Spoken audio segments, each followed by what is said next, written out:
حضرت آدم علیہ السلام اور اماں حوا کو جنت سے نکالنے کے بارے میں بہت سی کہانیاں موجود ہیں۔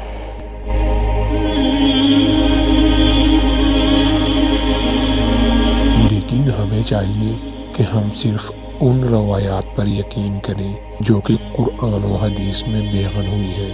سوشل میڈیا پر ایسی کہانیاں بیان کی جاتی ہیں جن کا حقیقت سے کوئی تعلق نہیں ہوتا ہے۔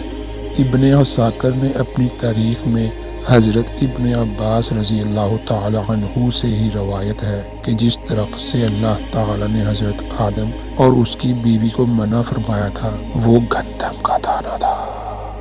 جب انہوں نے وہ دانہ کھایا تو اس کا لباس جو شرمگاہوں پر موجود تھا وہ اتر گیا تھا، اور شرم کی وجہ سے انجیر کے پتے ایک دوسرے پر لپٹانے لگے۔ جنت کے درختوں میں سے ایک درخت نے سر پکڑ کر پوچھا کہ کیا تو مجھ سے بھاگ رہا ہے؟ انہوں نے کہا نہیں، لیکن میں اے رب آپ سے شرم کرتا ہوں۔ اللہ تعالیٰ نے فرمایا کہ میں نے تجھے جنت عطا نہیں کی تھی اور اس درخت کے علاوہ سب درخت حلال نہیں کیے تھے؟ آدم علیہ السلام نے کہا اے میرے رب کیوں نہیں، لیکن تیری عزت کی قسم میں نے گمان نہیں کیا اس بات کا کوئی شخص آپ کی ذات کے ساتھ جھوٹی قسم کھائے۔ اللہ نے فرمایا میری عزت کی قسم میں تجھ کو ضرور زمین پر اتاروں گا، پھر تو سخت زندگی گزارے گا۔ پھر دونوں جنت سے اتارے گئے، حالانکہ وہ جنت میں جو چاہتے تھے وہ کھاتے تھے۔ اب وہ بے لذیذ کھانے لگے۔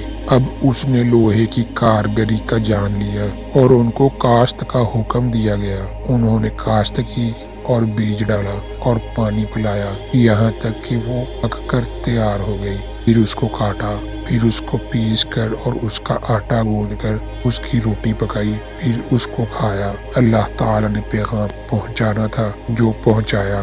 حضرت آدم علیہ السلام جب جنت سے زمین پر اتارے گئے تو اتنا روئے کہ کوئی اتنا نہیں رویا کہ حضرت داؤد علیہ السلام کا اپنی غلطی پر رونے کو، اور حضرت یعقوب علیہ السلام کے اپنے بیٹے کی جدائی پر رونے کو، اور حضرت آدم علیہ السلام کے بیٹے کا اپنے بھائی پر رونے کو جب اس نے اس کو قتل کیا۔